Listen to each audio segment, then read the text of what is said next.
Good morning, everybody.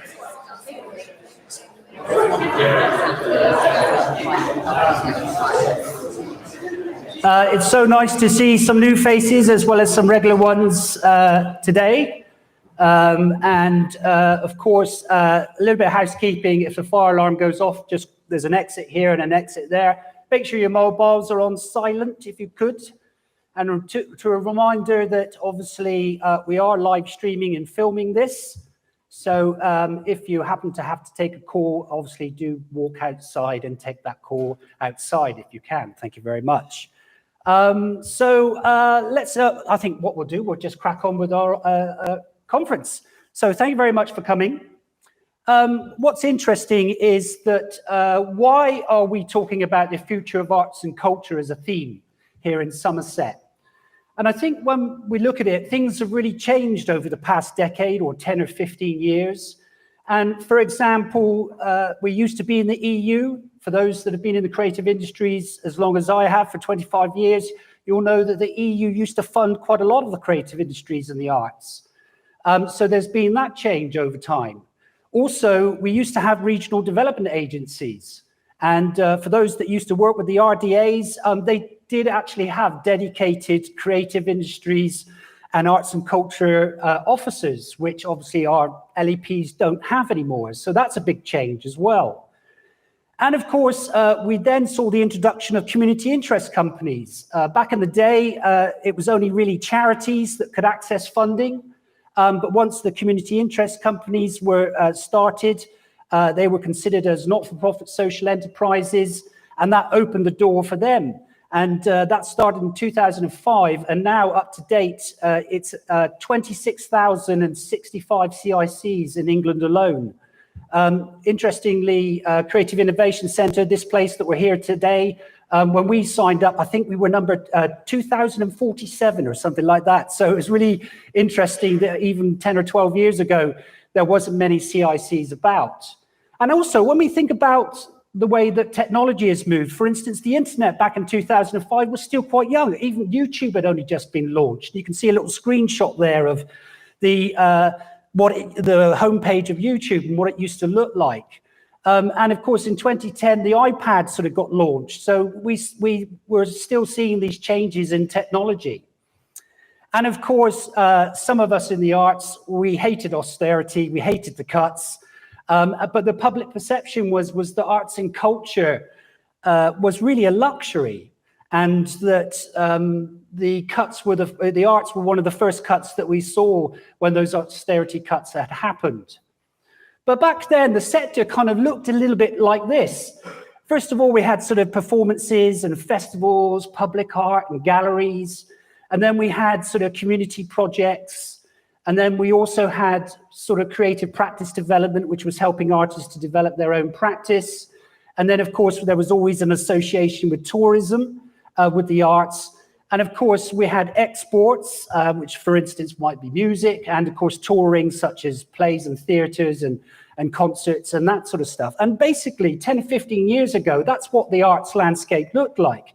And the problem was that most of these weren't really measured very effectively. And if they were only measured economically. Now, today, the picture's slightly different. We still have these usual ones that we have, which I just showed you previously. But now things have been extended. The arts and culture is much bigger and wider. For instance, arts and culture is now being used to help develop placemaking.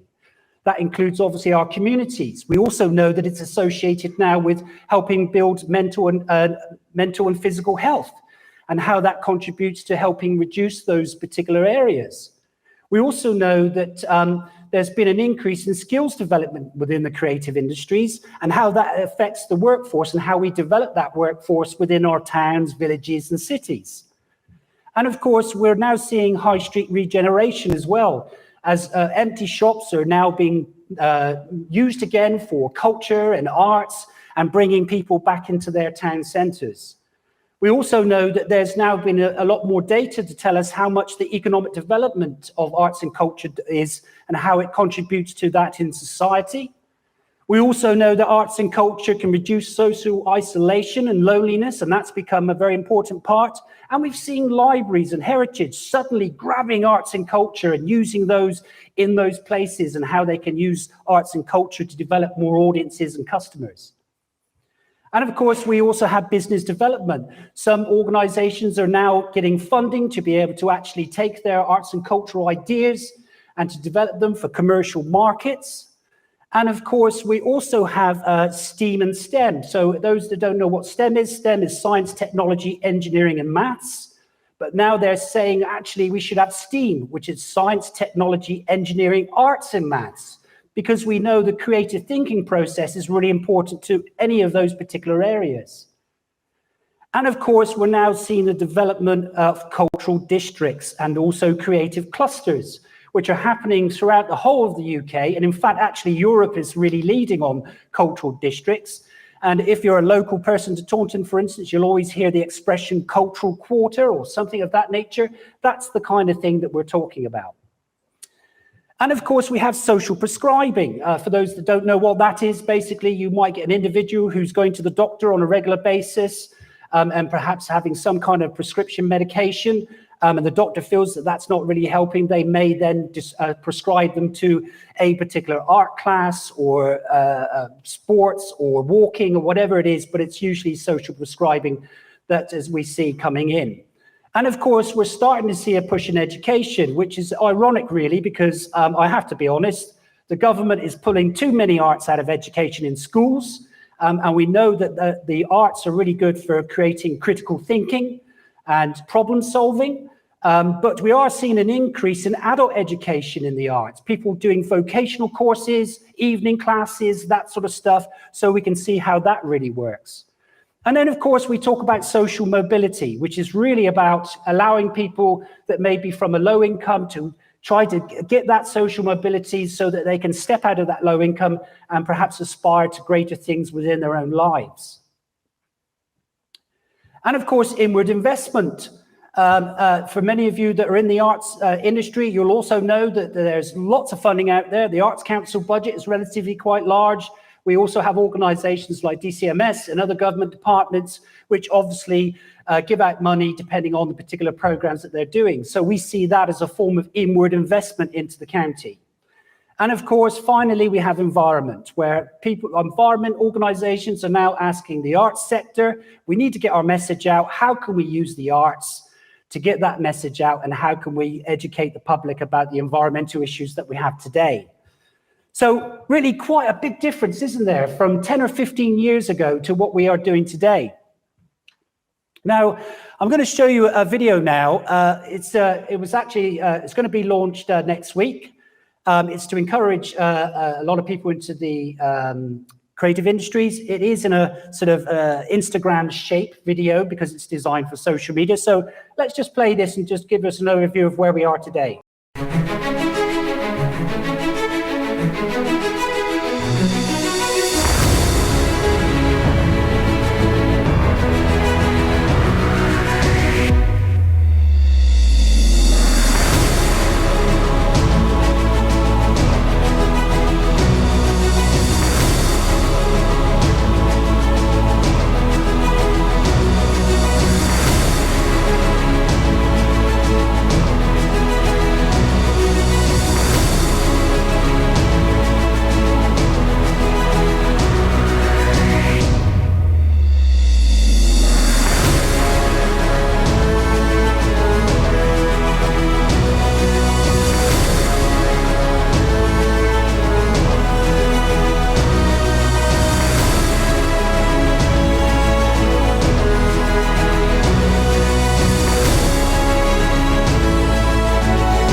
There you go. Yeah, really good, isn't it? It's really exciting to see the creative industries bringing that sort of economic development into our towns and cities. So what I want to do now is just maybe, I wanted to cherry pick a bit of data, basically, to sort of give you an idea of the sort of contribution of the arts and culture does, such as those that we saw in the spider diagram. So for instance, let's look at young people and arts, and especially education of the arts, and of course, vocational education for the arts as well. So let's look at some really important data. Participation in structured art activities can increase cognitive abilities by 17%. And if you look in the top right-hand corner, you can see where that research comes from. Learning through arts and culture can improve attainment in maths and English, and learning through arts and culture develops skills and behavior that lead children to do better at school. Students from low-income families who take part in art activities at school are 3 times more likely to get a degree. That's an amazing fact. Employability of students who study arts subjects in higher Employability of students who study art subjects is higher, and they are more likely to stay in employment. Low-income families, students that are from that will engage in the arts are twice as likely to volunteer, and students from low-income families who engage in the arts at school are 20% more likely to vote as young adults. I mean, it's really interesting because I have a friend of mine who was headmaster of a primary school in a deprived area. He said, I can't teach every kid all the education they need, but one of the things I can do is make them good rounded citizens. And in some ways, we can see that the arts can also help do that in its own context. Also, young offenders who take part in the art activities are 18% less likely to reoffend. And when we look at health as well, people who take part in the arts are 38% more likely to report good health. And this is a different study. If you look to the right, it says Enhancing Creative Education by Peck, which is 2022. It says that 93%, and I have to say that again, 93% of 16 to 18-year-olds say that studying a creative subject impacts positively on their mental health and well-being. So we can see that it makes important difference why we need to support our colleges and our universities to ensure that they continue to do those creative subjects. So let's look at some social return on investment. So here we're going to just look at some sort of social prescribing elements. Now, this was an economic study of social prescribing on behalf of the British Red Cross. It was basically analysing 10,000 users over a 30-month period, and the study showed that investment was valued at £3.42 for every pound invested, which was based upon an investment of 4.7 million. Which led to outcomes worth 11.5 million. And also in this particular one, there was Ways to Wellness, which is a social prescribing service in Newcastle. And over a 6-year period, 5,800 patients with long-term conditions used the service up to March 21. And the users were matched with a comparison cohort in the city, and their reduced healthcare usage was estimated to have saved 4.6 million over that 5-year period. And guess what? The actual project only cost £1 million. So we can see there's a big difference in the way that we can use arts for health and social prescribing. So let's have a quick look at high street regeneration as well and placemaking. And for those that are government officers or understand the Levelling Up Agreement or the Shared Prosperity Fund, you will see key words in those particular funding applications in government that will talk about high street regeneration, pride of place, using culture to revitalise those particular areas. And this is a classic example. This was a 2013 report that the Mayor of London done, and he referred to a project in Bristol which was called See No Evil, and it was a street art project which turned a derelict thoroughfare into a tourist attraction. And with footfall increased by 75%. The bit I love about it, though, was that there was an increase of 70% for vacant properties. So we can see how arts and culture can be used in that context. Let's have a look at some more data. This is from a study called the High Street Renaissance by the Arts Council in 2021. 62% of UK adults agree that culture on the high street gives them a sense of pride of place in their local area. And 50% of adults would like to see more cultural experiences on their high streets. And a prime example of that, everybody knows it probably, if they're local, that SABCA has a project, which is Taunton's Go Much project, which is a theatre at the moment being used just for bingo. We want to bring that back as a sort of theatre and an entertainment venue. But the estimates there suggest that once it's in full swing, it will bring £10 million into the local economy. And if we get 70% of people getting vacant properties in Bristol, could we do the same in Taunton? So you can see there's some really interesting data there. And then let's look at inward investment. Now, inward investment's a bit of a strange one. For those that don't realise it, most local authorities will have an inward investment officer. Their job is to bring investment in. And in 2021, Sedgemoor, for instance, received £1.8 million in funding. £10 million for Yeovil, and the South West is home to 102 national portfolio organisations, and they will receive £109 million over that 3-year period. So we can see that using grant funding as a form of inward investment is imperative to Somerset's future and its strategy. And a quick look at business support. For those that don't know, SABCA also wrote a report on how we can support the sector through a business support program. I'm only highlighting it up here, but if you go to the SABCA website, you'll be able to get that report. And what it does, it looks at how business support is provided to the arts and culture industry and the creative industries in general. And one of the things we've noticed with that is that it's okay to have generic business support, but the arts and cultural sector requires specialised support. We need theatre experts, we need designers, we need art gallery owners and venues who'd be able to support that particular ecosystem. So I do recommend that you take a look at that report. That report was also given to the LEP.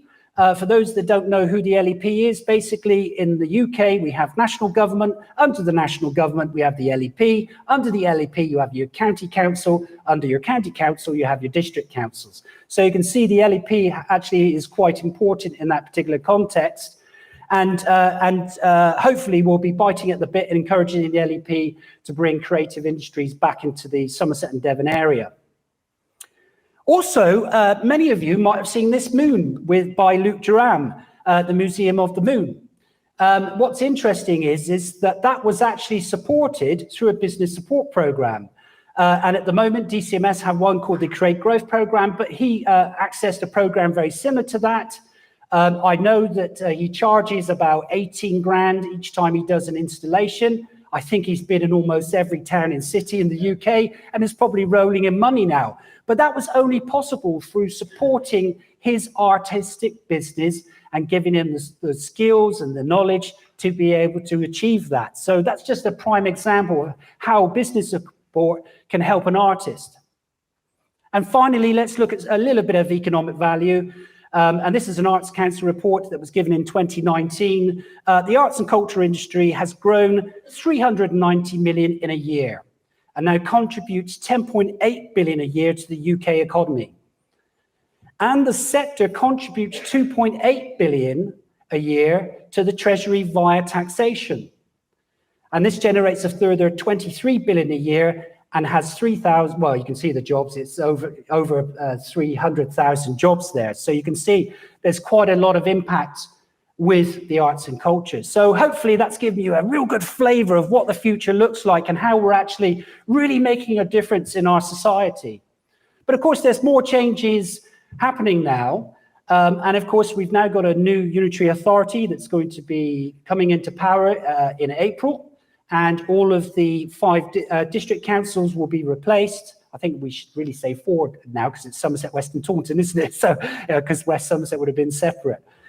So without further ado, I'd like to invite up Councillor Federica Smith-Roberts, who's just going to give us a little bit of information about that new unitary authority, what that means to the arts and cultural sector. So Federica, if you'd like to come up, I believe you're mic'd up already as well, aren't you? Yep, so that's great. I'm a bit taller than you, so you can just tilt the mic if you wish to do so. So over to Federica. Well, you are definitely taller than me, Andrew. That's all right, yeah. Good morning, everyone. So I'm going to give you a brief talk on what will a new unitary authority for Somerset look like and what will be its ambition for the arts and culture sector within the county. So the starting point to answer this question for me lies within the manifesto that my party, the Liberal Democrats, put forward to our Somerset residents this year in May. And that included under one of our priorities that we were to adapt a long overdue cultural strategy for Somerset and ensure that the confidence of the Arts Council England in confirming South Somerset as one of its 54 priority places in the country is well placed, as we help Somerset to thrive through culture and creative opportunity. This was along with many other commitments in our manifesto, which included commitments for our libraries and culture and creative events. While you may think arts and culture would feature in every political manifesto, you would be disappointed to find that this is not the case. Our manifesto was devised and approved collectively across the county, and we laid our vision and priorities out, and I'm proud that our commitments to arts and culture were in there. Local government is often the unsung hero for the arts. It's one of the biggest funders of arts in the UK, and yet it is not a statutory obligation that we have to provide funds for to any of the creative arts sectors. However, I know, I'm also the leader of Somerset West and Taunton Council, and my colleagues as councillors know that what the impact of the arts has in our communities. They create vibrant and happy communities. They support economic growth, as we heard Andrew mention, along with health and well-being. They're an essential part of achieving our objectives as a new authority.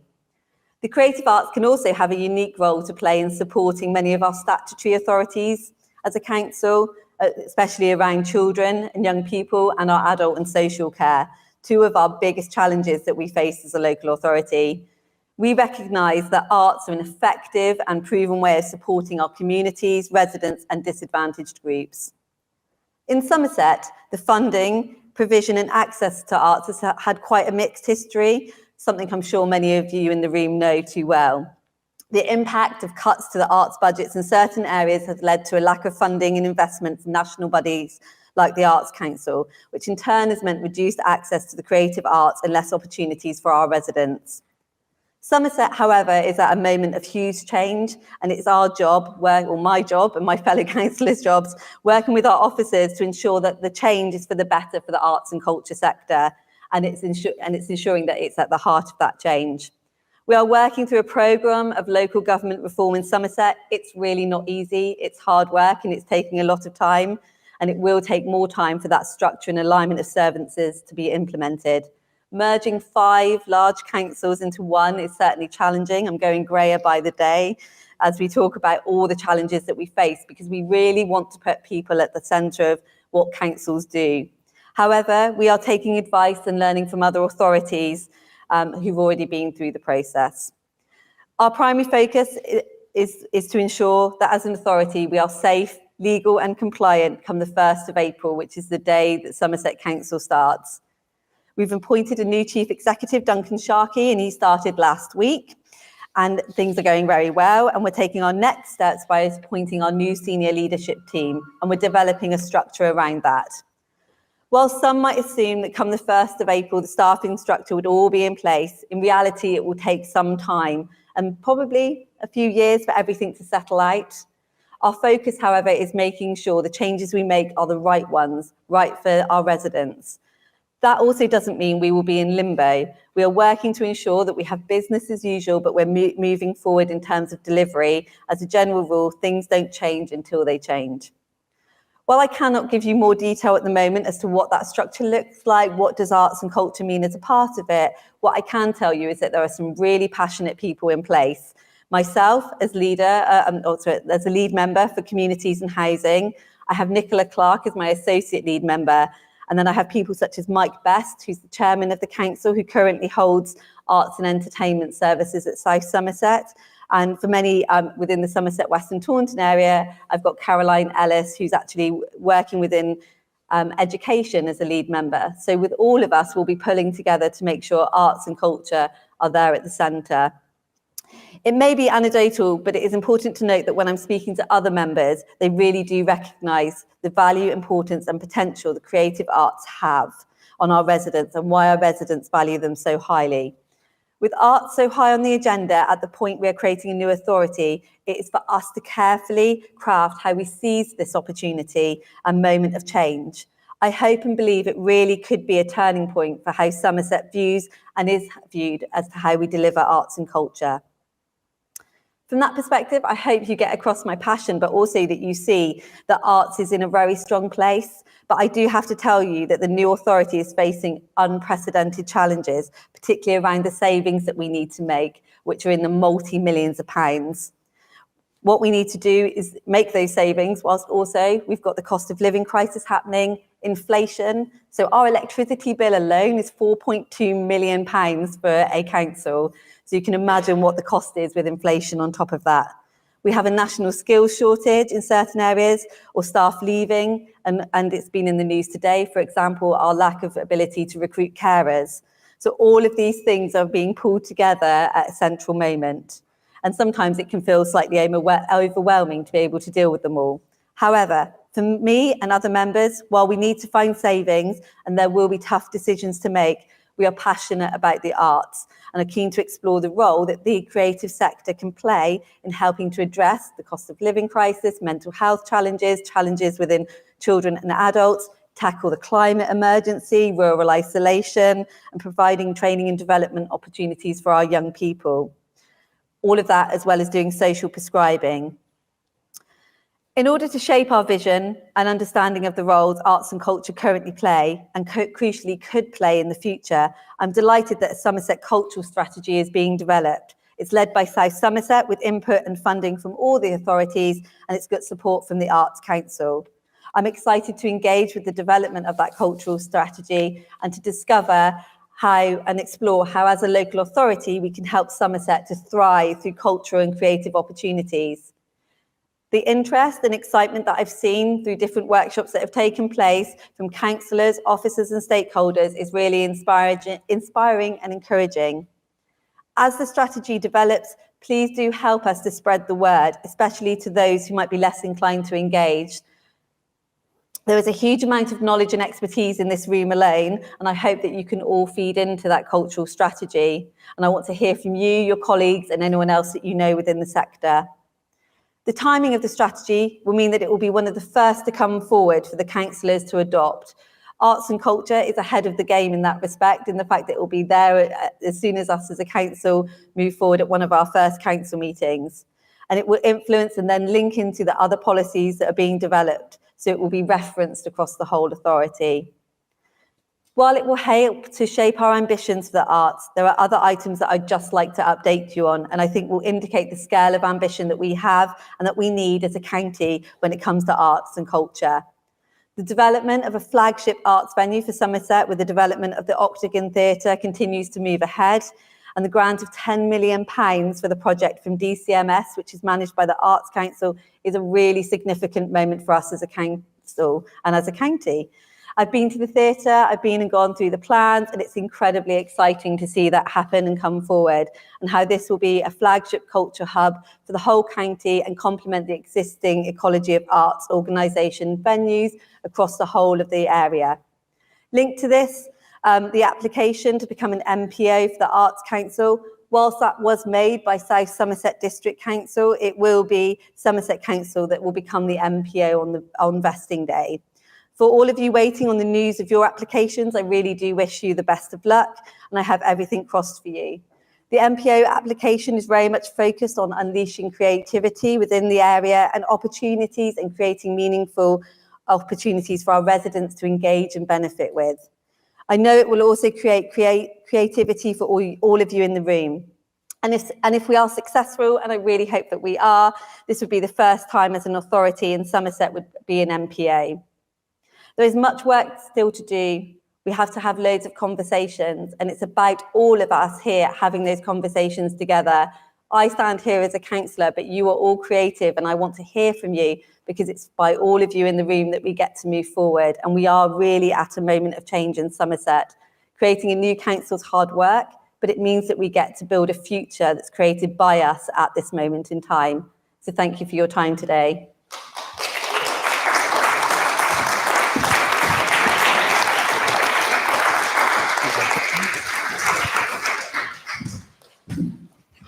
Being the fact that I'm a Somerset boy, I must say there are actually quite a few councillors within Somerset who actually do advocate the arts.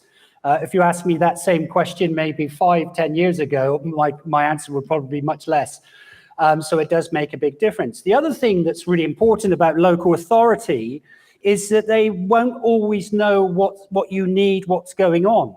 So as Federica said, get in touch with people, tell them what you need, what's going on, give them the data that they need to make choices and decisions, and that's really important. Now, unfortunately, our next speaker, Ian Bennett, has not arrived yet. I assume that he's taken a holiday in Barbados and decided not to be here. So what I'm going to do is quickly flip through his presentation, and I'm going to move on to our next speaker, which is Harman Sager from DCMS. I think what this gentleman is doing is revolutionary. I think what DCMS are doing revolutionary. So if I can welcome up Harman, or Harry, as you sometimes are called. Is that correct? Yes, that's great. And I'll leave you to it. Here is the zapper. So you just forward back, as you wish, and leave it to you. Great. Thank you. Good morning, everyone. Yeah, so I did get my two names just to get confusing on emails. But email it's Harman, but please call me Harry if you're talking to me. It's my nickname. So yeah, I'm going to talk to you today about the Cultural Heritage Capital Programme, which I do apologise, it can get quite technical, but hopefully not in my presentation. So hopefully I'll give you an overview of where we're heading. And this is very much a long-term project. We don't have all the answers today, although I'd like to, but it's really about investing in the future around the kind of analysis that we need to do to show the value and impact of the cultural sector. So that's me. I'm Harman Sager, as I said. I'm the head economist for Arts and Heritage and Tourism at the Department of DCMS. I've been there for about 15 years, took some time out to be head economist at the BFI, to be kind of on the ground and understand kind of what's needed.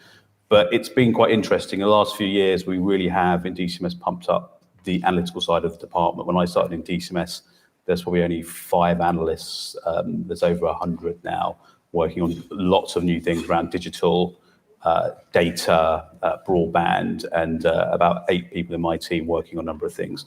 And over the last few years, the big area was COVID-19. So I'm going to go through the introduction to the programme itself, the Heritage Capital Programme, and then also a little bit about the framework at a very high level. And then I'll touch on some of the outputs to date and what's coming up in the future as well. So in terms of an introduction, so we saw a lot of evidence actually in the last few in the first presentation by Andrew.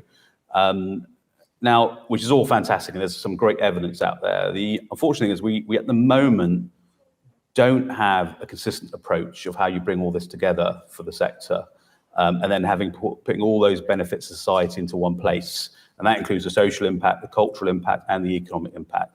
And what that means is when we're kind of doing things like social cost benefit analysis or doing the benefit cost ratios or the return on investment, it often means that we may be undervaluing the impact of the sector, or in some respects not doing it in a consistent way. So decision makers get a different story for the same investment.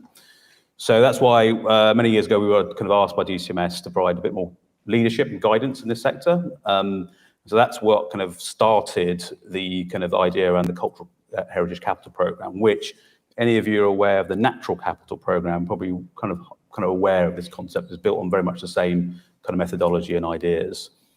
So as I said, the interesting for us is that a lot of that guidance is also already available in areas, but not in a way that's on the DCMS website in a consistent way. So what we're trying to do here is develop a kind of a formal approach to valuing those costs and benefits. And I want to say formal, using the kind of language of the Treasury's Green Book and Magenta books, which sets quite a high standard and level for that type of analysis. Now, I expect those who don't know what the Green Book is, and the Magenta Book, the Green Book is effectively the kind of handbook for all government departments on how they should undertake their appraisal of public investment, using many of the economic techniques that have been around for many, many decades. If you haven't read it, if you are looking at investment, it's worth reading. It's not as scary as it sounds. The first few chapters are actually a really good introduction to how government economists and Treasury thinks in this area. The other thing is we know many other departments, transport, health, environment, already actually have a lot of their own guidance that's specific to their sector. And that's really helped them articulate their impact in many of the Treasury and Green Book methods and the economic method. So the big thing that's been inspiration for us is the natural capital approach, which is looking at the environment sector, which is covering lots of intangible impacts on the environment. That has great traction, not in the UK, but around the world, and also kind of big part of how DEFRA looks at its impact in terms of its interventions on culture. So our aim really then is to kind of really get us working within those kind of more kind of economic frameworks. And when I say economic, I don't just mean GVA and jobs, which I'll talk about in a second. So just going back to the last slide, sorry, just mention one of the things this is also quite useful is to help other departments as well who touch on culture. DCMS is not the only funder in town and government. Obviously, DLUC and others have a lot of cultural funding, especially that goes to local authorities. So going back to that's the really key point here. This approach, this cultural capital approach, isn't just about economic impacts. Now, we saw some great evidence today on GVA and jobs, and a lot of the methodologies are pretty well known. There are many people who do this already.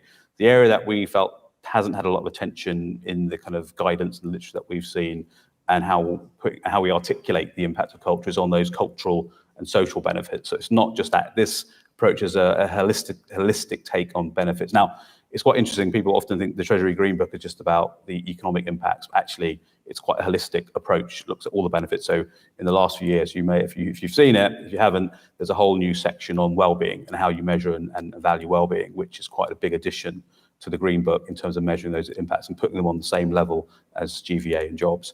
So as I said, this is not just for the public sector. We've had many people come to us and in the private sector who want to now articulate their social impact and their cultural impact as well. So they've also been very interested in how this work develops. As I said before, a lot of decisions that affect cultural heritage aren't through cultural heritage. It may be a transport plan, it may be a planning issue.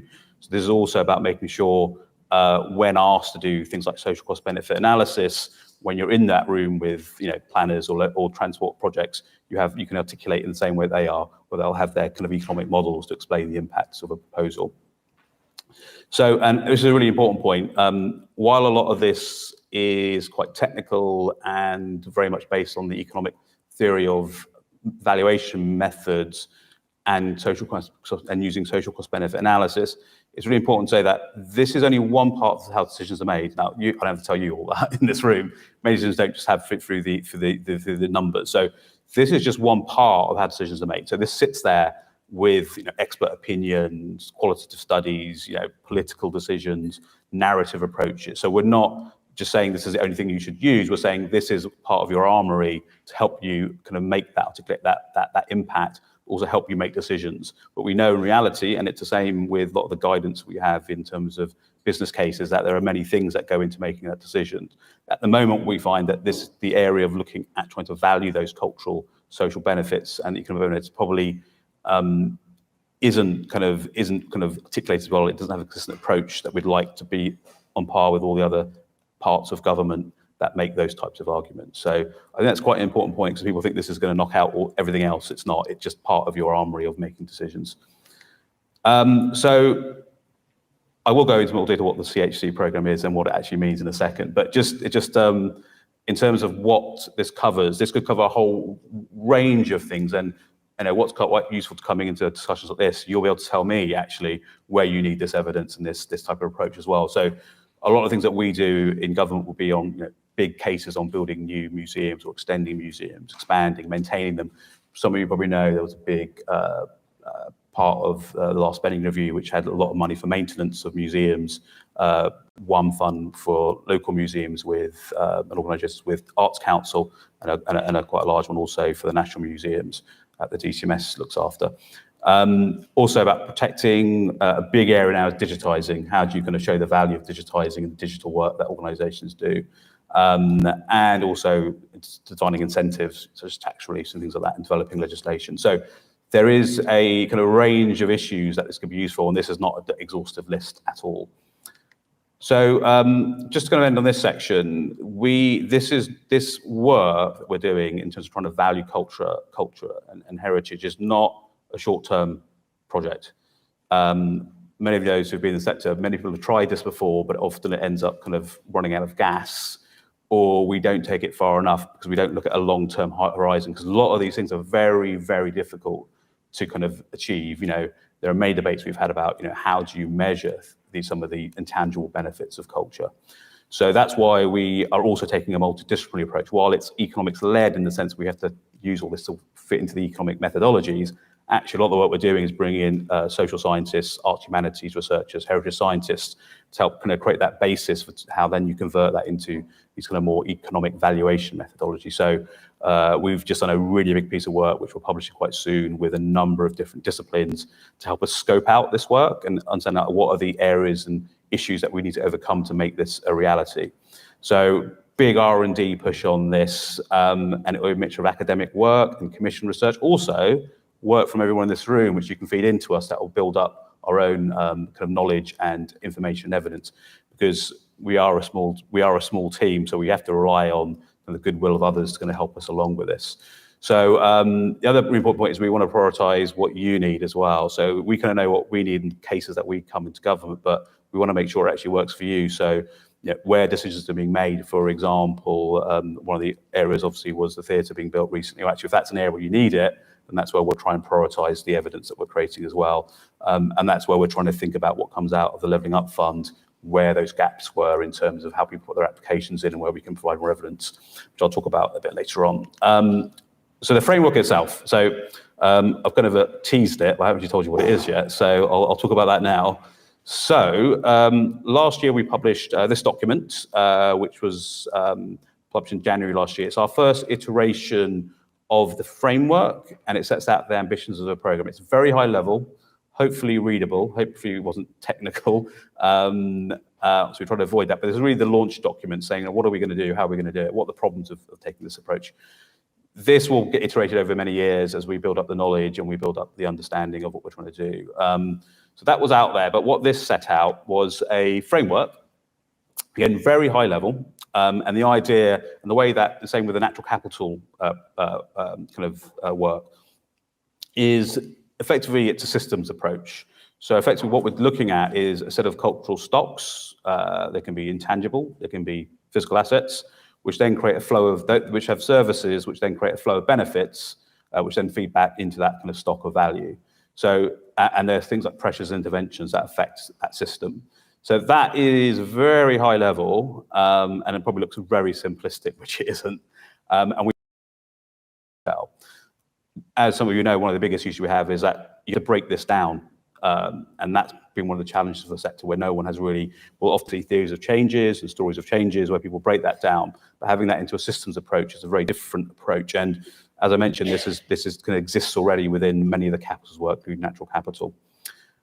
Although there are differences between natural capital and cultural capital, which I won't get into today, but I'm happy to talk about them. So just as a kind of example, this is just, for example, for a museum, which obviously the asset is a museum. That's very simplistic. There are a lot more assets in the museum than just the building or the collection. There's a lot more going on. But those assets will have different features which need to be looked at. And they'll have different services that are delivered within the organization, which then lead to a slew of benefits, which then lead to the total value. Now, one of the things we've often found is there isn't really a definition of these types of benefits in any consistent way. So that's what we want to create. So the next part of creating this services approach is to actually start working out actually what are these features, these services, benefits for a range of different assets. That's not going to be an easy piece of work. There's a lot of debate on this, and we expect pushback, and we also expect people not to kind of agree with everything. But this is meant to be a modeled approach to help people understand when they are looking at their value, what types of things should they be looking at and trying to kind of estimate, and when they're articulating their impact. So that's work we want to do in terms of breaking out the previous model over the next year. We probably commission some research to that, and we're hopefully going to do some academic research on that as well, which I'll talk about again a bit later. So that effectively is a model, which honestly, it looks quite simple, but as you all know in this room, it's not as simple as that. So this is what we're going to do now to break this down and actually put some investment into formulating this. So I also talked about economic valuation. So when we as economists talk about economic impact, we tend to talk about it in a very broad sense. So not just jobs, GVA, which is very important, but also the other social impacts. Now, many of the ways that those types of impacts have been done in the economics world is using these kind of methods here. Some of you may be aware of them, such as contingent valuation, choice modeling, hedonic pricing. Hedonic pricing is where you look at the value and changes of prices of houses to basically understand whether that's valued. Travel cost and time value, about the time people take, and using that to kind of understand what the value is. And the big new area is well-being valuation as well. Now, those are being used across the sector. The problem we have, they're being used kind of fairly randomly, in the sense that there's never a consistency approach. So one of the other things we're trying to do is work out which of these techniques were better for different situations and assets. But even these techniques have biases and issues with them. So it's another area that we want to kind of look at. If you're interested, we have a rapid evidence research review of all these methods on our website, which goes through a long history of all the methods, and it tries to put them into one space so you can look through them and see what the pros and cons are. And many assets have been done before, so we give you a list of all the studies that have been done to date that we've included in our study. So the key outputs of the program are going to be hopefully a very big bank of evidence which you can draw on for making your cases. Now, why we want a bank of evidence is because these things are not cheap to do. And so we want to try to take the cost off of people and going to create that evidence there that you can use and adapt for your own use. And that's quite a big endeavor. The next thing is, as I mentioned, a lot of the other departments and sectors have their own guidance that sits underneath the Green Book, which is specific to their sector. That's another thing that we want to do in the future. So the sector can go, right, this is Treasury approved guidance, we should be using this. This is kind of the state of the art. And then finally, something that we are very early in looking at is a set of national cultural heritage accounts, capital accounts. Now, these tend to exist already, and that's basically saying, well, actually, you've got the national accounts which cover all the jobs and the production. We want a set of accounts that covers all the social and cultural value of our assets as well. Also, really important, actually knowing where all these assets are and knowing kind of what the stock is, which again, I'll come back to at the end, some work we're doing at the moment. So yeah, just on some outputs to date, just to say how the program's running, we've got kind of 4 areas that we're covering. Big one is engagement. Now, it's only me and a team of 2 people who fortunately left in the summer, so it's been myself doing this. We have talked to lots of different people. We have a board, advisory board led by Board Mendoza, and a lot of the heads of the ALBs and lots of prominent academics who are helping us do this. So there's a big buy-in from that side. We ran a conference earlier this year. We had about 450 people attend that. The slides are online. You'll see some of this that I presented today, but also there's a long set of presentations from other academics and consultants as well. But the engagement part's really important, as I said, because we want to hear what you need. We know what we need, and we've had a lot of conversations with people who've told us from, this can't be done, this can be done, but this is what we want to need. We need something very specific on this. And that's very, very useful for us in building the project up, because we do have a budget and we want to kind of spend that quite sensibly and wisely. One big area is methods. So as I said, a lot of these methods don't exist for our sector. And if they do exist in our sector, they're not adapted for our sector. So we are doing a lot of work to work out how we adapt those methods for our specific uses, but also where there are kind of specific issues that are related to our sector that aren't the same in transport or natural capital. So we actually are going to publish some more guidance in this area soon. Arts Council, going on to the next areas, the Arts Council have published lots of guidance in this area, which some of you may have seen was used in the Levelling Up Fund, but it's only a very small number of assets we've got this guidance for, which I've got a slide on, but we're still, the methods and the values were at a very early stage on this. So don't go expecting to answer all your questions on our website. We're very much still building it up. But the big thing, probably towards the end of the program the next few years, we want some guidance out there to help you. And I think the point is to make it cost effective for you as well. So you're not employing huge number of consultants to do stuff that we could do and let you kind of use and adapt for yourself. Yeah, so the next slide is kind of, again, going back to why we do this. So this is an atypical thing that we have to do in DCMS, where we have to basically kind of measure the cost-benefit ratio or the net present value. That's kind of the net value of costs and benefits over a certain time period. So often, especially when I started in DCMS about 15 years ago, a lot of the cases we saw were, here are the costs, here's some GVA numbers, but they tended never to kind of really tell you the full story. And either you're going to get a positive BCR or you're going to get one lower than that because you're not measuring all the benefits. So often what we need to do, and the asterisks on some of these, because we don't really have good values to feed into social cost benefit analysis, we do have some evidence, and that can be adapted when it's on a specific basis. But what we're trying to do, for example, is add all those benefits, and obviously some of the productivity ones are missing from this. But what we call use values, that's the people place on the value of, of visiting, attending, and participating. That's really important when they're free and they're not captured by the market mechanism, so you can't put a value on them. Non-use values, which is a really important area we've found, where people actually value a lot of these assets and interactions and their cultural interactions with, especially with their communities, and they don't actually visit. So they'll have a theatre, they don't actually go to theatre, but they love and actually understand the value of that being there. And that's the non-use value area, which is going to need a lot more research. It's a concept that's been around a long time in the environment sector and actually pulls out quite a large value. And then we've got volunteering benefits, health benefits, which were presented earlier from Andrew. And the big one, this is from museums, is R&D benefits. A lot of these organisations create R&D that affects other people. So a lot of these things aren't valued yet, but we have tried little bits. But the big area we do have is use and non-use values. Very, very stylised, if it seems to have disappeared. Oh, I've got a slide missing. Yeah, sorry, it's that one. I think they're out of order. So obviously, when you add all those benefits into your analysis, you will effectively get kind of a much better understanding of the total value of the project. Now, that in itself is important. What we're not here to do is go, well, this is the value of the programme. The important point is that this all then feeds into your options analysis. So this is not just looking at it in isolation of this is the value of arts and culture. It's meant to be used to understand, well, if you're putting a project forward, how those costs and benefits actually stack up against other options. And so a lot of what we do in my team is having to create that type of analysis to say, well, you could do this option or that option, and this is the kind of value on society of those different options, which, as you can imagine, is quite difficult if you don't have the values in place to make that full assessment. So that's a kind of a bit about what we do and how we use those values that we create. I'm actually going to go back, so I realise he's slightly out of order. So the other area is going back to how those values are created. One of the big pieces of work on the use and non-use value has been work we've been doing and publishing over the last few years with Arts Council and Historic England, which is specifically on use and non-use values.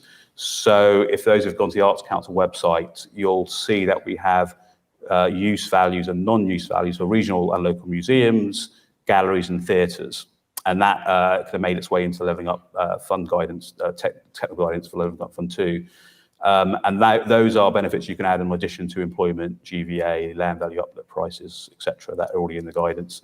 So this is on the Arts Council. It doesn't actually look like that at the moment. I think they've changed it overnight when I looked at it this morning, so apologies for that. So the idea, though, is when you take these values along with other values, you can start building up the impact of the investment.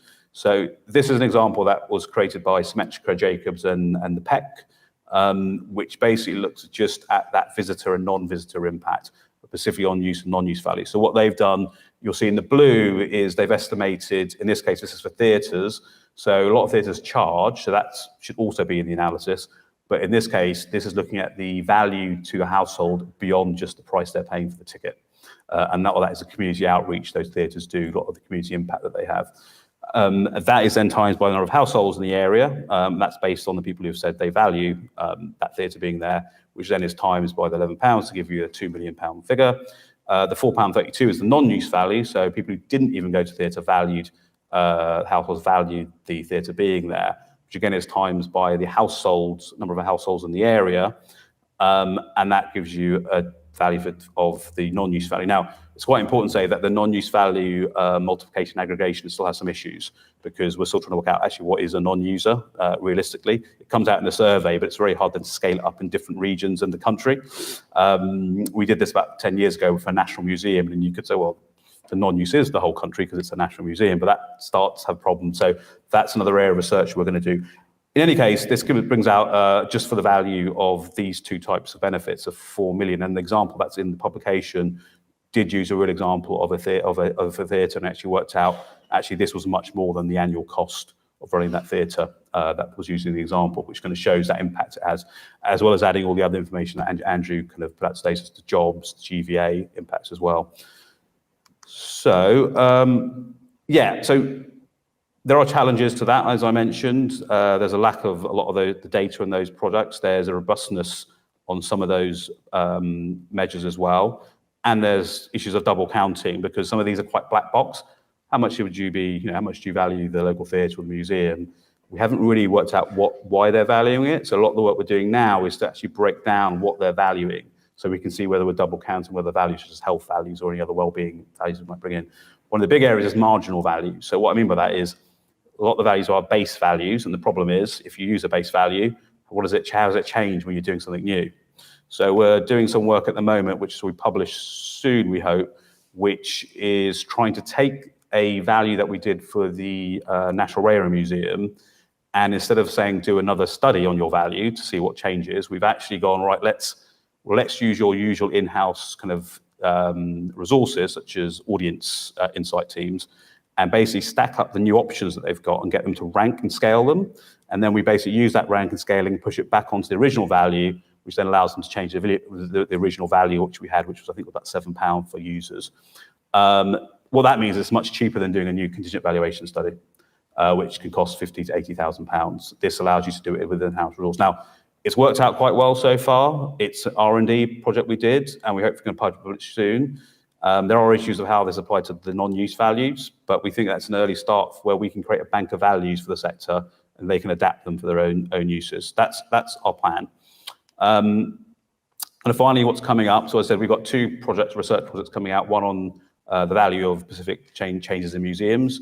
Another one on libraries, which actually works out the value of a library, but also works out the specific library attributes. So, lending books, the IT computers that are available to people. So that allows you to break up different services that libraries provide and the values of them. One big area we're doing is a cultural heritage interactive map. Now, I know a lot of you probably have to get a lot of local authorities to do this, but we've managed to put at the England level, we hope, all the main cultural and heritage physical assets onto one map. There are massive challenges with that. So when it comes out, it'll be a beta, and we want feedback from people where they find it useful, what they need. The biggest issue, as we know, is buying the data. So you can't download all the raw data for us because it's under a license. And that's one of the things we want to work out, how we actually make this a lot more accessible to everybody in terms of doing your own data analysis. And a lot of you will know that problem of our sector is data is expensive, and we're all buying sometimes the same data a lot of the time. So we want to kind of see how we can work that on the assets. Finally, we are publishing very soon a big scoping study that we did with the University of Arts London and a number of academics, which is going into the challenges and recommendations of what we take forward on the programme at a technical level. And then finally, as I said, a big work we're probably going to commission this year is on the typology of benefits and services, leading up to some further work. There is lots of other work that we're doing, but I would have to have 3 slides. I'm happy to talk about that. But yeah, that's from me. That's over from me. We have a dedicated contact email, and we have the Cultural Heritage portal, which is the wealth of evidence on it. We're always adding to it. So I hope you found that useful. That was an overview. I'm happy to take questions and have individual conversations with anyone after presentations or today.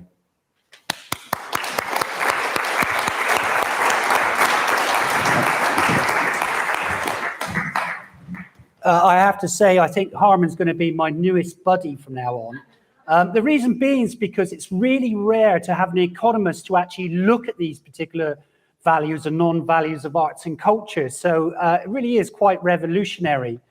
And also it goes to show that government is looking at the future in the sense of data. And we explained earlier that we have national government, LEP, county council, district council. If government are doing this, it will have a trickle-down effect. That means that your local authority may be using these models to measure arts and culture.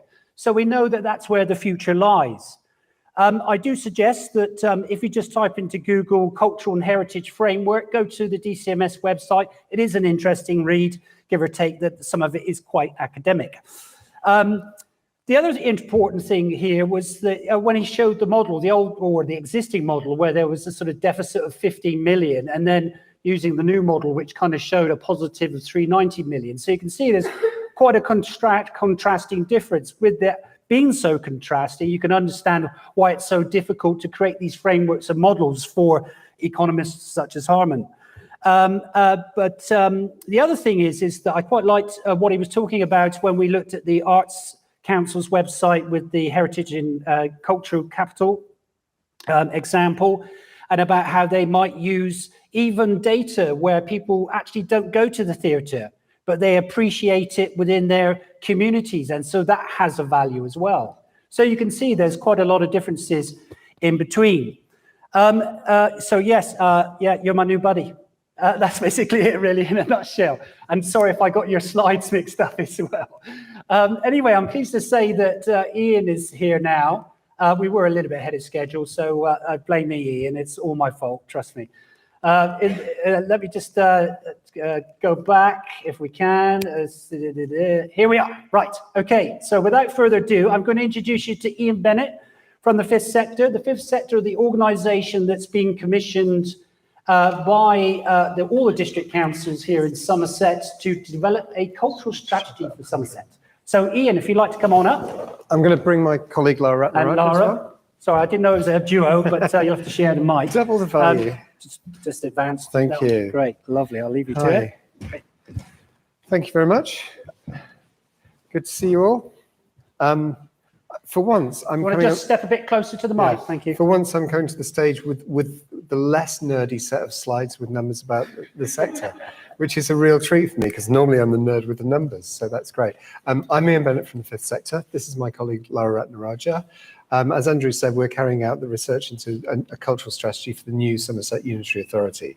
And the reason we were a bit late is we're doing a whistle-stop tour of all the local authorities over the course of 2 days, in which we just come from the offices here in Taunton. We're off to Bridgewater this afternoon, and then we're coming back at the end of the month when we will be hopefully seeing some of you in some roundtable consultations about which I'll talk more later. So just to introduce the Fifth Sector, the Fifth Sector is a specialist creative and cultural consultancy. We've been going for about 11 years. And the point about it is we work as a team. It's an associate model. So I'm the only employee. Lara is one of our associates. Some of the other associates working on this program are shown on there. But the team for this job is ourselves, the local authorities, cultural organisations, colleges, local minority communities, and you. So your input into the strategy will be really, really vital to us. So it's great to actually see you, eyeball you, and get the opportunity to talk to you about this. Our brief gave us 3 priorities, and they're in an interesting order, which I will attempt to explain to you. The first of those is to connect council services with culture. We're in the process of setting up a strategy for an organisation which doesn't quite yet exist. So that's a fantastic and almost unparalleled opportunity to actually argue the case for why culture should be more important in the structure of the new Unitary Authority than maybe they thought when they agreed to go into it. The second one is to put culture in the heart of communities. This isn't seeing culture as solely as Harman was saying, it's about more than the economic benefits. This is about the social benefits, the well-being benefits, as well as what the economic benefits of culture and the creative industries are to Somerset. And the final one of those is to raise the profile of Somerset as a cultural destination. And that also involves raising the engagement and participation of people within Somerset in things that are going on around them and encouraging them to get more involved in developing those things that constitute the cultural life of Somerset.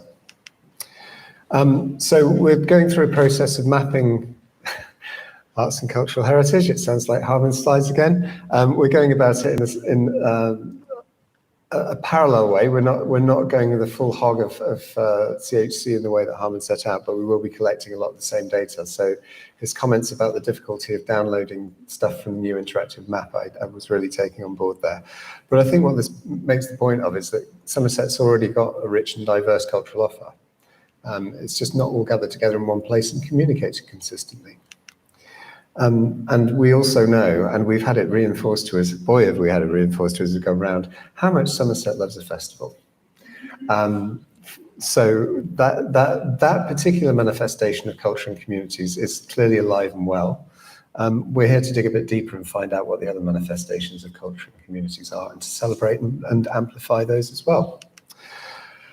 But we are aware that we're doing this against a background of inequality and lack of diversity. So Somerset has some of the worst stats for social mobility. Young people born in Somerset have less chance of achieving certain outcomes than in other parts of the country. We want to address that through the cultural strategy too. We were really aware of the fact that the demographic of Somerset is aging rapidly.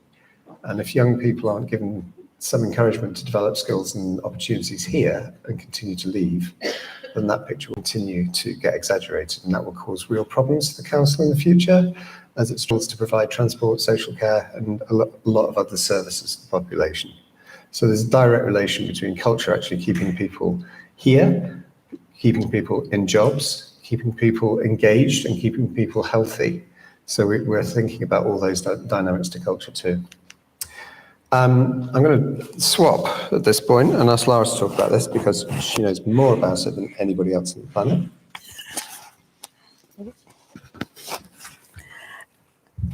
Well, I probably don't know as much as the Arts Council does, but for some of you that are in the cultural sector, you might know that the Arts Council is currently in a funding round for the national portfolio. It will be announced October the 26th. And there are a number of outcomes and investment principles that they're looking at. So there are 3 outcomes which we haven't got on the slide, but really will kind of run parallel with this strategy. Creative people, which is looking about how people and residents participate in culture. A creative country, which is about the workforce and how do we have the artists and the producers that make the work that people can participate in.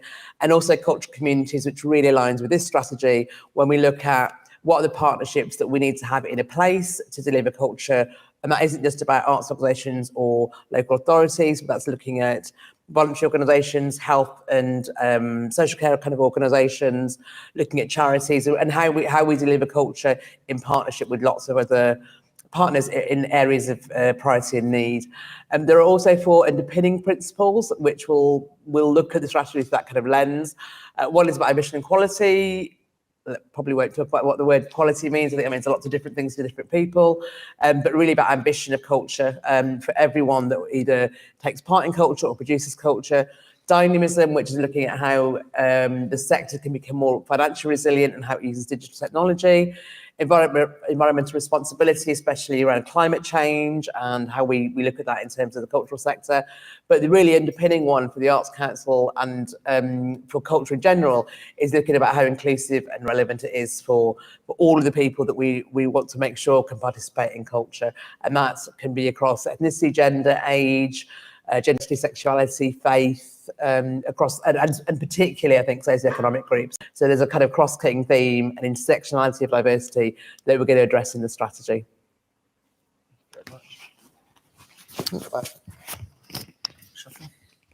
Thank you.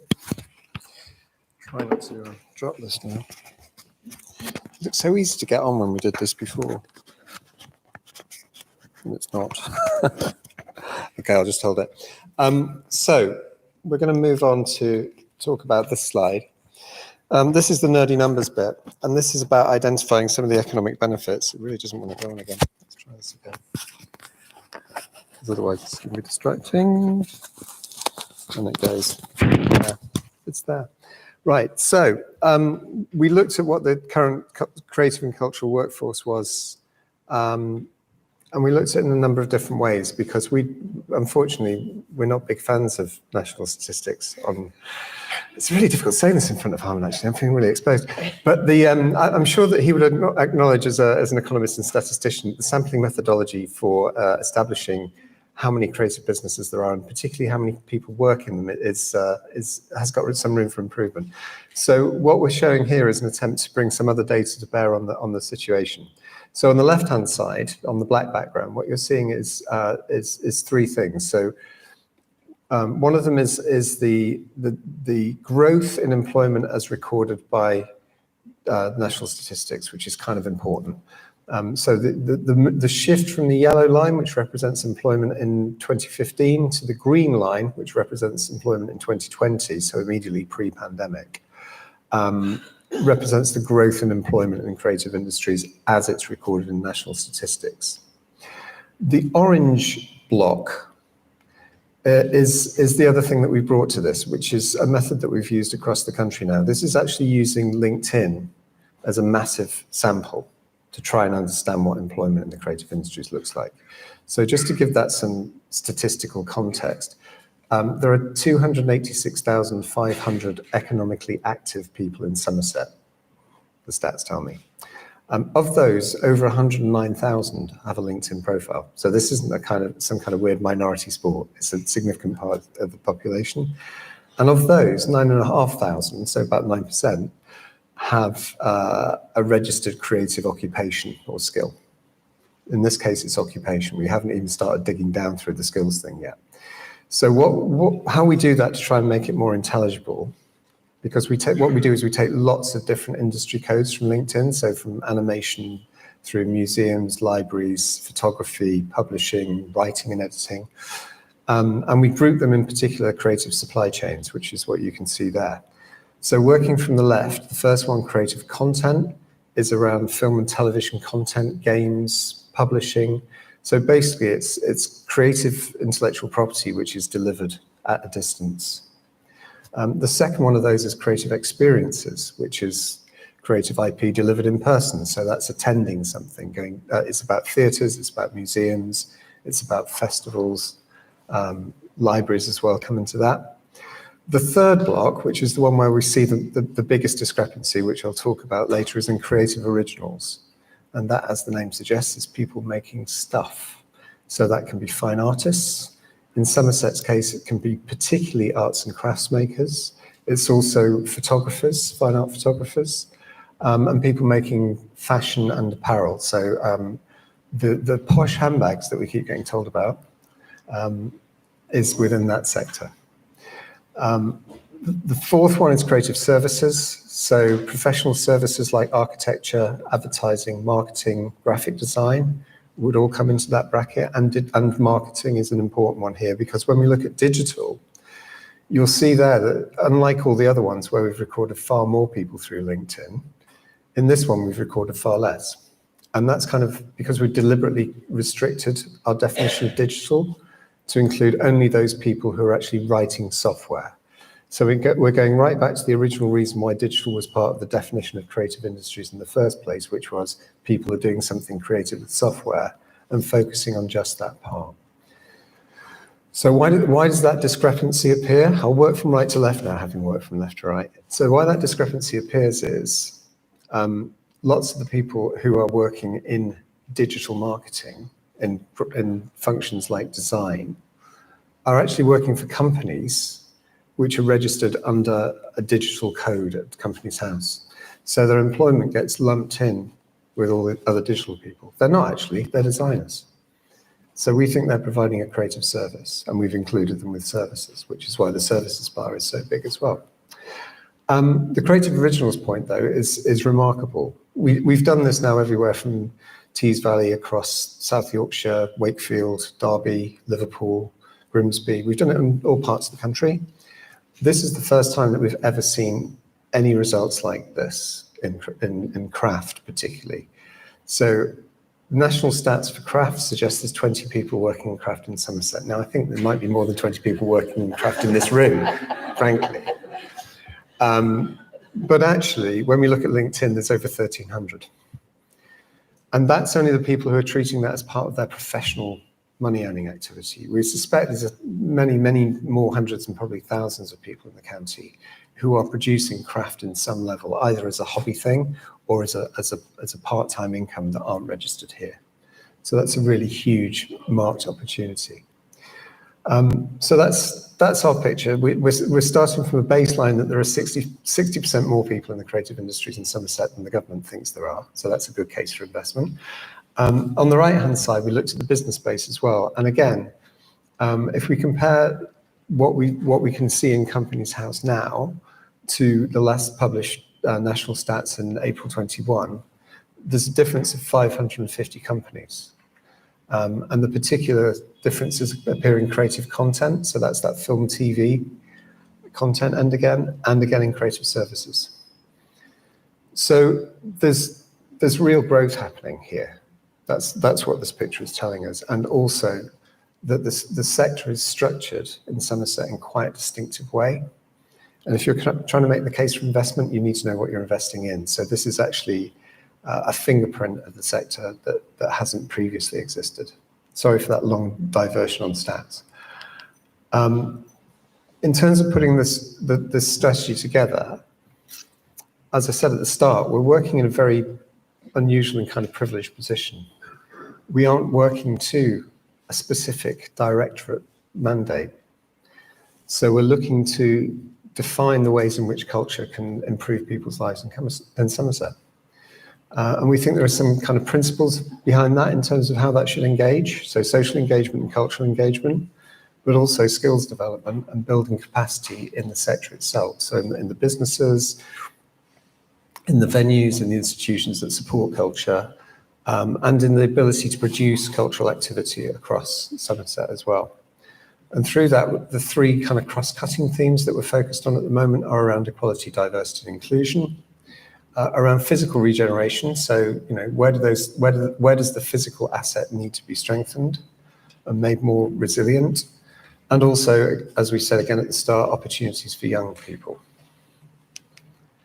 So where we're up to. So we've more or less completed the desk research, and we've shared a lot of that in the course of our meetings over the last 2 days, and there'll be more of that coming out over the next few weeks. Within the next few hours, those of you who are happy to have your emails used for the purpose, and I'm just going to get Andrew to check that he's actually cleared us to use the emails of everybody coming, plus another database of about 200 people that we've already identified. We'll be getting a survey asking you about the nature of your creative practice.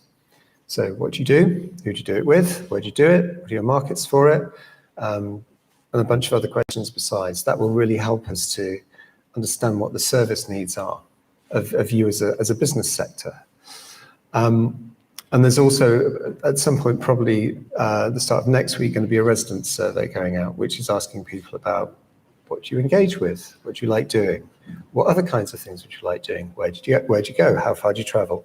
All those kind of things. So what we're trying to do is use those two surveys to put together a picture of supply and demand, so we can actually shape what the new unitary authority could think about investing in. So this now is part of our engagement. Thank you very much for inviting us. By Christmas, we should have had some initial conclusions from pulling together all that research. We'll be coming back and doing another bigger roundtable event to kind of test some of those ideas. And on the survey, there'll be an option to opt in to say, I'd like to be part of that event, please. So please do. We might have to do some kind of ballot process to keep the numbers down if everybody says they want to be part of it, but we'd certainly welcome your participation. And then our findings will go through a process of being tested and shaken about and moved around until they're published with the launch of the new authority in April of next year. So thank you for your time and indulgence. I think we've still got a couple of minutes before our slot expires. If anybody's got any immediate questions. Hi, so my name is Somerset. I'll try not to go on when I answer this question. You're talking about social mobility of younger people and this demographic of old people, younger people. Did you say lead or leave the county? Ian, for the benefit of the streamers, could you repeat the question to the mic, please? Thank you. The question was just to clarify what we said about social mobility and whether young people were leading or leaving the county. The problem that we've identified is that people are leaving the county. So there's two problems around social mobility here. One of them is that people aren't brought up in a way which gives them any expectation of a cultural entitlement. Okay, so they see culture as something that other people do. And that's a real issue for everybody in the county. It's not just an issue for the cultural producers, it's an issue for everybody. The other structural thing is that the opportunities for young people to get engaged with culture and creative industries as a career aren't well signposted, and some of those paths stop at the border of the county. So if you want to go and do a university course and be on a university campus doing that course with other people, at the moment, your choices are really pretty much about leaving Somerset.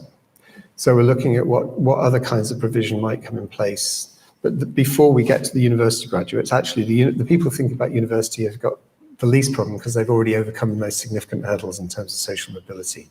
It's everybody up to that point that we really want to engage in this.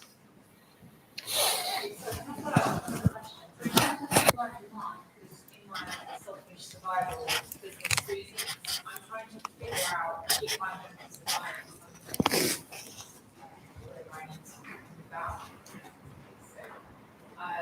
yeah, is there like a way of bringing that information to us? How do you bring what information to you? About Talk about providing a survey and supply and demand. Yeah, the survey is going to be circulated later today, hopefully, and then we'll be running for kind of like sessions 31st of October and the 1st of November, and there'll be links in there to book onto that as well. It's great, thank you guys. Just to add one more thing there, we talked about with young people leaving, what that is going to create is a skills gap, because as you have it's about the ecology of So the flip side of that is it presents a massive opportunity about how you raise the sector in Somerset.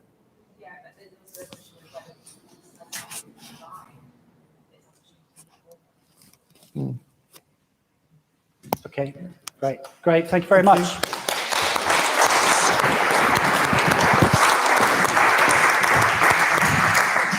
And of course, you know, you can always grab these guys during the break, ask some questions, which actually leads us to the break. So we're going to take a little break now for about 20 minutes. See you back at 11:45. Just for those that are going to the coffee station to get a beverage, please do not linger around the coffee station because it just congests things. Once you've made your coffee, step back into the hall. That'd be great. I'm going to see you back at 11:45, I believe. Thank you.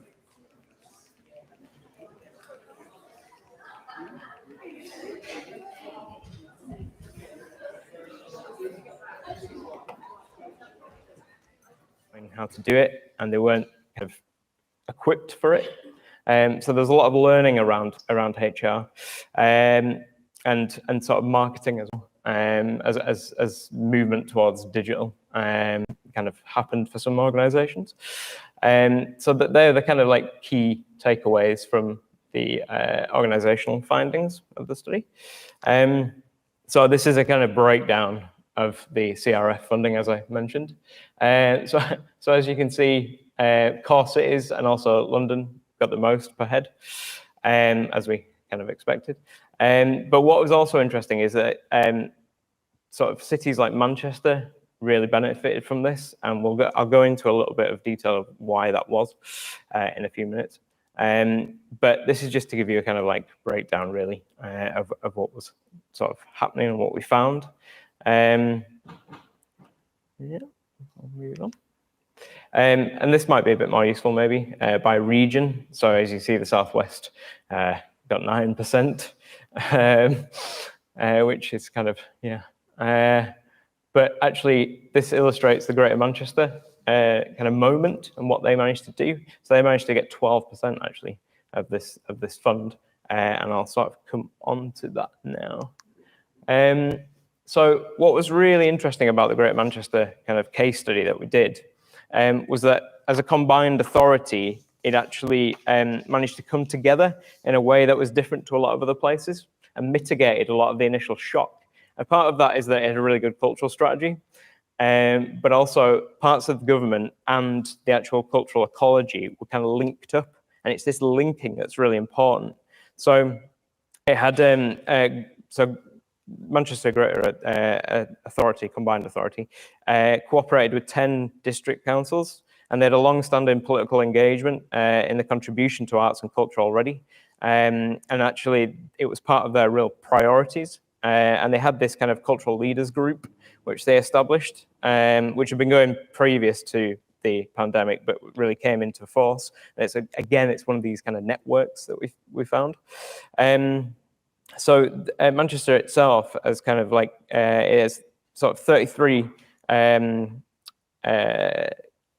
42 non-for-profit organizations were involved in this, and sort of 33 wider portfolio organizations. And actually this network sort of came together to form not just a kind of like a place to kind of speak with and share skills, but it became an enabler really, and sort of published strong guidance as well. So guidance to the cultural sector, and actually they were able to distribute this really quite effectively and fast, because like everywhere else, it was hit in the exact same way, but it actually managed to mitigate it from this. So it had a lot of political influence when it came to the idea of culture and actually coming together to do this. There was a lot of existing funding streams that were already in place, which helped as well. And these strong sort of network ties, but also importantly, the policy officers were really on the ground and they were working really kind of like embedded within the kind of communities. So it managed to do this, and it also managed to mitigate the impact on artists and freelancers as well. And actually, they managed to distribute funding quite quickly, which was quicker in a lot of other places, and also kind of creative care kits. And they kind of targeted, they knew what, part of the population was vulnerable, and they kind of pooled a lot of their resources to do this. And actually with the CRF bids, they pooled their resources again, as it kind of says there, and they were able to get that bid in quite quickly. So this kind of like close working between sort of even like park spaces and kind of libraries as well as kind of like organizations and kind of other local arts funders. They all sort of came together in a unique way, really. So sort of moving on to audiences. So what was really interesting about this is that we found some things we didn't expect. So we thought with the kind of take up of vaccines, the kind of like confidence would return, but actually it has remained stubbornly low, as it says. And actually the difference is about kind of age and who is kind of going to these events and these reopenings. And so there was a rush sort of within urban areas, with younger people coming back, but actually the long-term behavior has sort of changed. The shift to digital is it's really interesting because obviously organizations had to do this because there was no other way of engaging with their stakeholders, really. But actually it failed to diversify. So it was the people that were already engaged actually that were doing that. So people that were already engaged were, signing up to the kind of events that were online, for the festivals that were online, etc. But actually, it wasn't really targeting new audiences in the sense of the entirety. So what we found really weird was that all these organizations were telling us in the interviews that they were getting new people. They were getting kind of new audiences. But that wasn't reflected in the national data that we were doing with the audience agency. But actually, we found out that the discrepancy it was like those people were already engaged. It was the people that were already engaged. They were just engaging more. They were using more digital as to kind of fill their lives, really. So it wasn't new people. It was just new people coming to that organization. So there was a little bit of a kind of a to and froing before we actually found that out. Obviously, it kind of like helped for accessibility, and this is one thing going forward, really, that kind of come out of the findings and is a recommendation that actually it really, really helps people that wouldn't be able to come to these events, for example. Like the fact that today is online as well is kind of really important to engage as many people as possible, really, and also to kind of break those barriers down that are there. Especially so one festival that was a sort of a remote festival in Scotland that we talked to, they said basically we've never had so many people come to our festival, and there was about 10,000 people that actually came, but online, and it broke their actual online system briefly. But actually, what that did is that was a kind of learning curve. Like they actually implemented new systems for that. So the kind of what that looks like in practice is really different to each organization. And this idea of the hybrid working, hybrid kind of culture is really interesting, because actually what is that hybrid? What does it look like? It's different, you know. It might be some people in the room, some people not. It might be kind of recorded things, or it might be some festivals, for example, in Scotland, were doing certain live streams of certain venues, but actually the whole thing was also, when things opened up again, also live in person. So these really interesting sort of dynamics appeared. And actually, one of the last kind of notes on here, which speaks to the other kind of presentations, is this idea of well-being. And actually, it was so important during, especially during the lockdowns, that people could access this culture, basically. And actually, this 80% figure has remained as that. And actually, it's going slightly higher in the most recent waves. So this is really important, especially for social prescribing. It's more evidence towards that. So let me move on. So this idea of well-being as well, if you happen to be an outdoor historic parks and gardens or heritage place, then you're doing really well at the moment. And actually, this is one of the kind of findings, really, and it's continuing in the current waves, is that those kind of spaces are what people seem to be really valuing. There's been a return, as you can kind of see, but actually, it remains stubbornly low for certain parts of the population. This return is not necessarily happening that we kind of expected, and that kind of gives you a flavour. There's that graph of what is sort of happening. The audience agency are carrying on with this. I think they're into like wave 5 or something at the moment, and the figures are quite similar, which is really interesting. Okay, so kind of to frame this, so these findings came out of the whole project, and actually a lot of them were recommended by people in the sector, like yourselves. So this calls for revolutionary change. This is a really interesting point, because actually this looked differently depending on who you asked. And what was kind of coming out is this idea of movement towards local, and funding locally. People that are kind of embedded within the kind of ecology was what was coming out, and actually organizations changing themselves. Revolutionary change as well can link to the next one, which is what is really needed is a way to identify and better support freelancers. And this isn't just creative freelancers or cultural freelancers. This is just freelancers across the board. There needs to be a better system for this, because actually in the end, especially in some of the sectors that we looked at, freelancers that were networked did all right. Freelancers that were in kind of film and TV, they did all right because that was carried on. But actually, the fall away has not returned yet, which is worrying. So those that left have not come back. I think was touched on a little bit. Andrew, you touched on touring.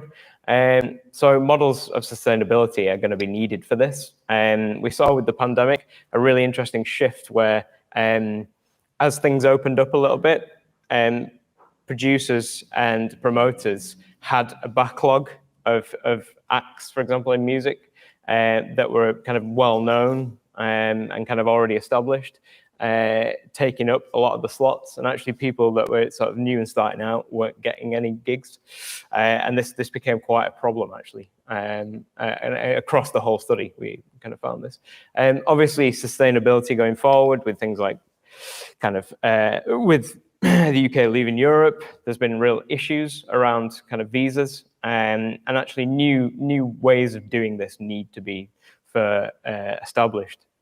We saw actually local touring coming back really interestingly within sort of regions and within cities, which was a way to kind of offset a lot of the problems, and that has carried on afterwards when societies opened up again. But these models really need kind of looking at. There was also something really interesting about with museums and galleries. They were beginning to should we strip down their programs a little bit and having maybe one international show, but having a lot of the program moving towards this idea of the kind of local ecology, and some museums even literally opened up their galleries to become spaces for sort of social need as well. So they became places where food provision could be delivered. So we found some really kind of interesting shifts in that. As I mentioned, so networks fostering collaborative leadership. As I mentioned, in Northern Ireland, this is very important. Also in Greater Manchester, networks are kind of one of the shouting points of the whole project, I think. But also networks also exclude as well. So it's really important to kind of understand who's in them and why. And the kind of like, we don't want these to become kind of like places of like shifting the power to networks rather than kind of the whole ecology. Invest in pioneering digital production, distribution and engagement. So again, what some of the interviewees said is that obviously this rush to digital was kind of tagged onto arts funding applications, and actually it needs to be really thought about what is good for that organization, what is good for that kind of freelance or that individual, and actually what is good production. So a lot of stuff was just put online, you know, it was just shot with a kind of single stand camera, etc. And audiences just did not respond to it. So it's about how you kind of make and also distribute that. There were some really interesting kind of case studies in Scotland again, where some festivals were collaborating with temporary music studios to develop these kind of broadcasting sort of units, really, in kind. A lot of this was being done in kind as well, because this stuff would have been out touring, but actually in the end it was just a nominal fee, and they used these kind of studios to make some really interesting sort of festival production. So that kind of investment needs to be really thought about. As I say, like reappraise local engagement and investment, especially in place shaping. So we kind of touched on place shaping a little bit. You know, where is it? What is valued by the community? What is kind of, where is the culture happening, so to speak, and what does it sort of look like? And I think real engagement with that everyday creativity was something that came out of the interviews. You know, the stuff that isn't funded normally became interesting to a lot of organisations and a lot of policymakers as well. Invest in HR support, again, needs to be a kind of like perhaps a kind of set of frameworks across the country for small to kind of like artist-led organisations that don't have this training, and take a regenerative approach. So this do less is more is actually quite scary for a lot of people, I think, and a lot of organisations, especially people that like to program a lot of stuff in. So it's just understanding what is the, you know, what the organisation is trying to do, what are they trying to say, and actually this approach could be really quite fruitful. You can take more time on certain things. So it's kind of, in a nutshell, that's what came out and where we're at now. So we're at this kind of crossroads, if you like, where there's this massive sort of cost of living crisis developing that is protracted and has been festering for a long time, but has now come to the fore. We've been hit by COVID in the ways that I've kind of demonstrated, but yet culture is really, really important to a lot of people still. And these are the metrics, these are the ways of valuing, like Harry was talking about, are becoming really, really noticeable now within policy. And this shift at local level is also really interesting. But again, it's about, as with Manchester, it's about this real combination of factors, people coming together, people understanding what's happening and understanding the difference in certain areas. And this influence that they can have, especially sort of going forward. We were thinking, we've looked at the sort of mayoral networks that have developed, and especially in West Yorkshire, actually. It's very, culture is at the heart of a lot of that strategy. So I think the influence can come from those areas as well. But more importantly, what we discovered through the whole thing, which is what we kind of already knew, is that this bottom-up approach, which this was really about, in Manchester. It was actually the people on the ground, working within communities, part of the communities, artists within these kind of spaces that actually raised their voice, especially in like Northern Ireland, for example.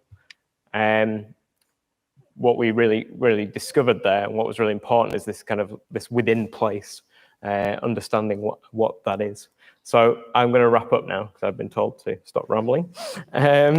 So yeah, any questions? Is there any questions? No questions? You can come to me later if there's anything. Great, thank you, John.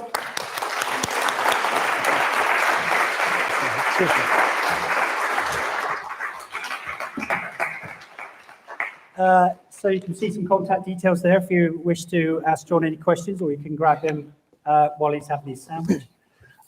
What's really interesting about that sort of research, it showed through obviously the pandemic that there was an unequal cultural sector to some degree. It was a shame that we lost 10% of our freelancers. The under 25s were obviously a bit of an issue because they weren't really connected to networks. I suppose they were startups, if we call it that, in some ways. And the interesting thing about how funding was actually delivered, when the research really shows that if an area has a history of funding, they will most likely get it. So that was interesting. So that means if your council doesn't give you funding, more than likely, you're not going to be able to attract any more money. The other thing is that networks are important. So whether it's a local network that you belong to or something like SABCA, those are also very important. And what's also interesting is that it brought out obviously a skills deficit related to fundraising, marketing, and especially the digital element. So for instance, here at Kick, we're fortunate enough, I used to be in the IT industry, I'm a digital designer, so it was relatively easy for us to adopt those new skills, but there was other organizations that obviously didn't have that pleasure. The thing that stood out for me though, and it actually relates to what we spoke about earlier this morning, which is cultural strategy. One of those things was that those areas that had an existing cultural strategy would most likely get funding. So this reinforces the fact that the cultural strategy that's underway at the moment has to be adopted by our local council if we want to see the future of arts and culture in Somerset.